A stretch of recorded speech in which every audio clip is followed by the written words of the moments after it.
Good morning, everybody. I'm Ed Parcaut here, Bobby Atkins, and we are the Veterans Edition of Real Estate Jerky. Hoorah. Yep. How's it going? It's Tuesday. Did you watch the game at all on Sunday? I did a little bit. I'm not the biggest. I like playing sports, but watching them, I get kind of bored. But my boys actually watched about 90% of the game. Oh, really? Yeah. That's good. I mean, we watched it. It was on, but it wasn't like we had a dog in the fight or anything. I didn't care. I mean, I was like, I hope 49ers win because it's 2020 again in that game and where we are now so you're going to have the same presidents running and you had the same teams in the Super Bowl. So I was hoping 49ers would win. That would throw off and make sure that Biden wouldn't win. Yeah. Well, I don't think that's a concern. I think it still is a concern. Exactly. My concern is that they swap him out for Newsom. Yeah, well, they're probably going to do something because 86% of the country thinks he's too old to run. Yeah, well, that obviously that includes probably 40% of his voting base, right? Yeah. Well, probably 20. Yeah, I mean, when you sound like Grandpa Simpson, trying to give a speech. The worst thing was that he wouldn't. Normally Super Bowl Sunday they do it. The sitting president, does a little talk and interview during the Super Bowl.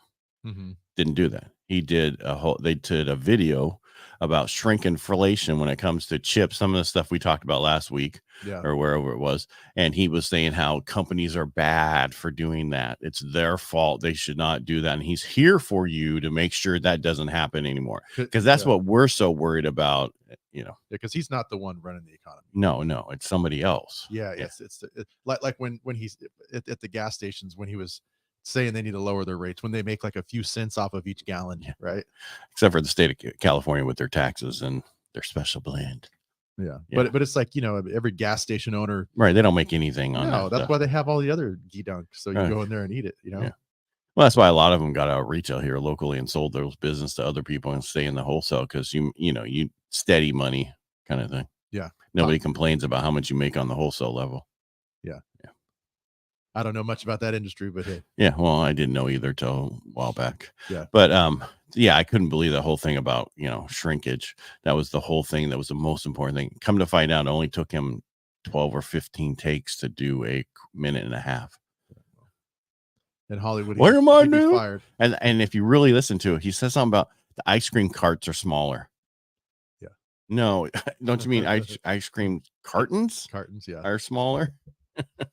Yeah. Okay, enough about picking on our sitting president because it's like picking on a grandpa. No more talking about the mashed potato. Great grandpa. Oh, that's as bad as what's his name? The vice president. What was his name that said potato? How to spell potato wrong? You probably don't remember that day. It might have been. Can't think of his name. Young guy. He was with. Was it Bush? Anyway, we'll move on. All right, what's going on? Anything new? Nope. That's good. No, I was gonna say no. I have a mobile home listing coming up in Turlock. Is it in a park? Yeah, okay. It's in a park. So I know we've talked about financing for that. That's a tricky thing, right? So I refer it to some friends of mine who own the biggest manufacturing for manufacturer home dealership in the state of California, and they're out of San Jose. And his wife does the financing, and they handle it. I just refer everybody to them. Really. Yeah, because and what people don't realize that's between 10 and 14% in interest rates. Yeah, that is one thing I explain to people. So, at the price point we're going at, it's 120. Right. That's imagine, not that big. That's like 1,200 or 1,500. It's not that big of a deal difference in a payment. Yeah, I was going to say, I think more than likely it'll probably be some senior just looking to downsize that can pay cash for it. Right. So. But the biggest issue with a lot of those is the fact that they can raise the monthly lot fees. Correct. Yes. Now this one's actually exceptionally low. The new space rent is going to be $725. That's like $300 cheaper, and it's a really nice park. $300 cheaper than the kind of like the going rate around here in Modesto. Oh, really? And normally Turlock's more expensive, so that was nice. I was like, that's really good. That's reasonable because there's a park here in town where it's no joke, $1,000. Really? Homewood Village, yeah. Damn. Yeah, but I mean that's the one thing. You're renting. You own the unit, but you're still renting. Yeah. Yeah. I mean, you can't find any place to buy right now to put a little one on unless you got cash, Yeah. Well, I'm going to say it. And to that point, I've done purchases before where they worked in all the utilities and everything like that into the loan. And what a hassle. So if you can ever find a vacant lot, or say you find a house that needs to be torn down, Mm-hmm. wait until you have the other one in place, right? Modular home. Wait to tear that one down, because I found out something interesting What's that? from my broker. So if there is a structure and it's out in the county, it is grandfathered in as far as setbacks and everything like that for septic and well service. If you knock down that structure and you don't put up another one within 2 years, it's null and void, and you have to run water from the city, which would be Oh, an expense you couldn't do, right? So this is where in the country? Anywhere, or and like Empire? no, and just anywhere out in the county. Yeah. Anyway, Yeah. But yeah, if it's out in the county, kind of the caveat is that if there's existing utilities, as long as the structure is still there, you can bring in a new structure. Just don't demolish the old one. So, I mean, where you'd see this would be like out in the country. You have like an old farmhouse. Maybe it's like a 2-bedroom, 1-bath, like they used to build, right? Like mm-hmm. not practical. But the biggest thing is the utilities, maintaining those and getting the new structure. Because my broker Chad had just actually ran into this on a purchase where the farmer that owned the lot in the house was like, it's a hazard. I'm gonna knock it down. Now he can't really sell it. He's having a hard time. Well, you can sell it, just not the way it would have been, right? Yeah. You're not gonna put another house out there. Well, and I tell people, just find a dilapidated, modular home that's on another place that's so bad and they're selling it. Then you can replace that one with the new one in the same place. Yeah, kind of same thing, right? Yeah, exactly. Because you're going to be paying cash anyway. But we can do an all-in-one loan to put a manufactured home on a piece of property on a permanent foundation and buy the lot at the same time. Yeah, and I know the trick is the permanent foundation, right? Yeah, because it becomes real property. Yeah. And that's what you want to do, because unless, my little thing that went viral about, if you want to save money, buy a piece of property, 1 acre, whatever you want, half it, whatever it is, and put a manufactured home. I'm all messed up now. Manufactured home on there. Bless you. Almond blossoms. He knew that one was coming. All right, let me try that again.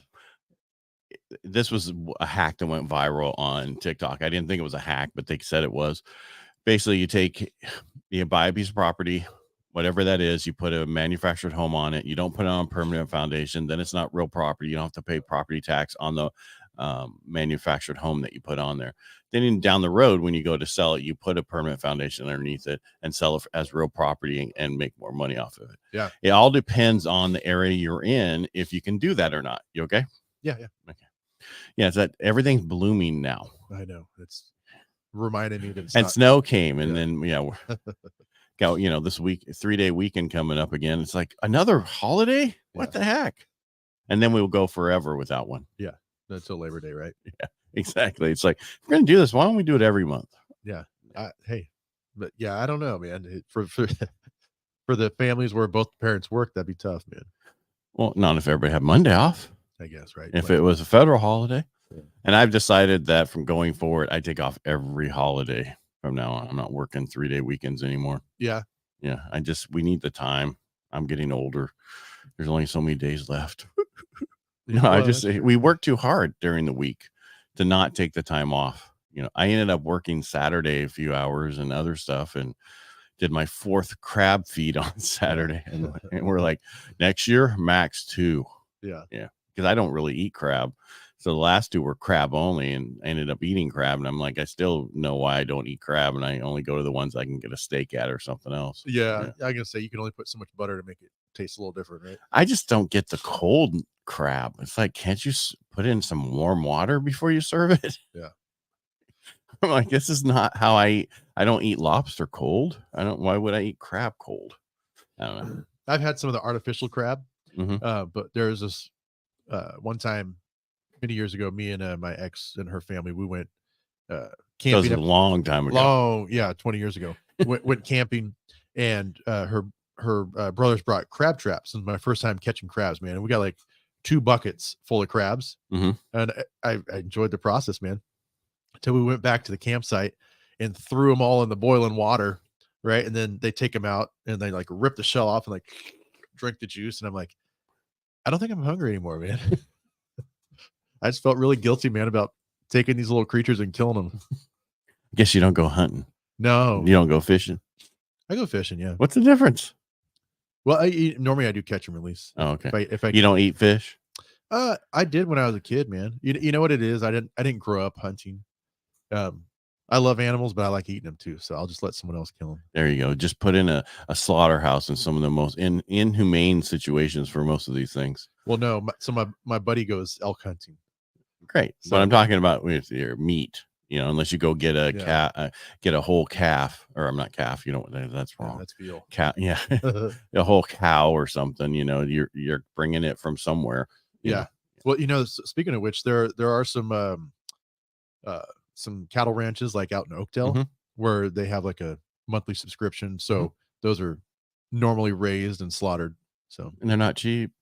No, but hey, with how much meat you get, I think as long as it makes, you just got to get a freezer. Yeah. It doesn't make sense for us to get those anymore for the two of us. It would take us 3 years to get through the whole thing. Yeah. We'd probably knock it out in a week, man. Yeah. I just wait till Costco has certain things on sale. Yeah. I like a ribeye caps and the bone-in ribeyes. Those are the only two things I buy, and we buy from there, and they're usually not that expensive. They're expensive, but not like if you buy at other places. Yeah. Bone-in ribeye, you ever had? Not bone-in ribeye. I'm sorry, ribeye caps. You ever had them? I don't think so. They're wrapped and then have the string to hold them together. They're just the cap of the ribeye, the best part. You'll never eat anything else if you have that. No kidding. Better than filet, huh? No kidding. Because it has the flavor and everything else, where filet just is tender, but it's not, doesn't have any fat at all. So I know you want the marbling, right? Yeah, just a little bit. Yeah, just enough, not too much. But once I found ribeye caps, I was like, that's it. Yeah, nothing else. The bougie lifestyle. Not if you get it from Costco. Yeah, you can get like 3 for $40 some, or 2 for $40 some the size. That's not bad. I mean, realistically, her and I, we can eat one. That's how much is there. Yeah. So that's good to know. Yeah. Enough about eating meat. Yeah, no, I'm getting hungry, man. VA, nothing's changed on the VA system. One of the things I found out, which I didn't realize, with the new VA benefits from education service, right? From the new loan, if you're 9/11 on, the fact that while you go to school, you get your BAQ or whatever, you get that money to live off, almost like we used to get to live off base. Yeah, I didn't know that, how much they get. So not only with their disability, plus they get that, so they can be making some really good money to go to school. Yeah, I know. The original Montgomery GI Bill was okay. It's horrible. But the post 9/11, oh my God, I was able to switch into it. I think my second year in college, and it was night and day difference, man. It was great. Yeah, it's huge. Yeah, you can get enough money to actually survive. Yeah, well, I was working full time, but I was still getting BAH of like $1,500, and the mortgage on my house was like $800 because I bought it for under $90,000. So, but I'm just saying it pay. I mean, I know somebody you referred, and he's working on his master's, and it's like, you've been doing this for this long. And so I'm just waiting on some numbers, and it's taking him forever because of the way his situation is. And gotcha. We'll finish up this week, but I'm like, that's just some good money. Yeah. So if you're a veteran and you're going to school and you're just disabled at the same time, you should be looking for a house. Yep. Give me a call. That's right. Give me a call. Give us a call. We'll help you out. And if you're working with any veterans, send them my way. I will take very good care of them. Oh, of course, man. You're always the first person I think of. I'm just talking to everybody else out there, not just you. Well, I'm just letting you know. I had one and a few other ones referred to me over the weekend too. Cool. Yeah, it's like, good. Please send them my way. Even if you just send me the VA ones, that's okay. That's all I care about. I was gonna say it's especially niche market here in the Valley, right? Like 5% of the market to 7%. Yeah, but hey. It's a good market to serve, and always feels good when you close with another vet, right? That's right. Well, we have a connection that nobody else has. You get that connection with them, and the person you referred me to, then he wanted to go to a Rotary last week, so I had him come to Rotary. Oh yeah, he mentioned that. Yeah. And then and we had what was it? Bear with me here. It was this guy from Santa Cruz area. He does surfing for vets to help them deal with their PTSD plus other issues. It doesn't matter if you're missing arms, legs, everything. He'll get you out on a board and help you out. Yeah. Operation Surf for vets. And he's been doing it for a while, and he came and spoke, and it was a great meeting. And so excellent. And then we just finalized, might as well say it here, April 12th and 13th, we're doing our Veterans Walk on Fire. Cool. So there'll be fire walk for veterans. I don't know what the name's going to be yet. So it'll be the 12th and 13th of April. And we're doing it out in the Durham barn area because the city just was such a nightmare. Yeah. So if you're a veteran, reach out. I'll get you the QR code and other stuff to sign up in the next couple of weeks. I'll have it on here and we can get it out to everybody to come. I don't care if you don't think you have PTSD. The only reason most of us join the military is because we have some type of PTSD from our childhood. We're running from something. Right. Yeah. Smart. Yeah. Normal people don't run towards danger. And if you're first responders, we'll take care of you also. Yeah. All right. That's all I have for today. How about you, Bobby? No, that's it, man. Appreciate it, Ed. Thank you. Make it a great day. And we'll talk to you on Thursday.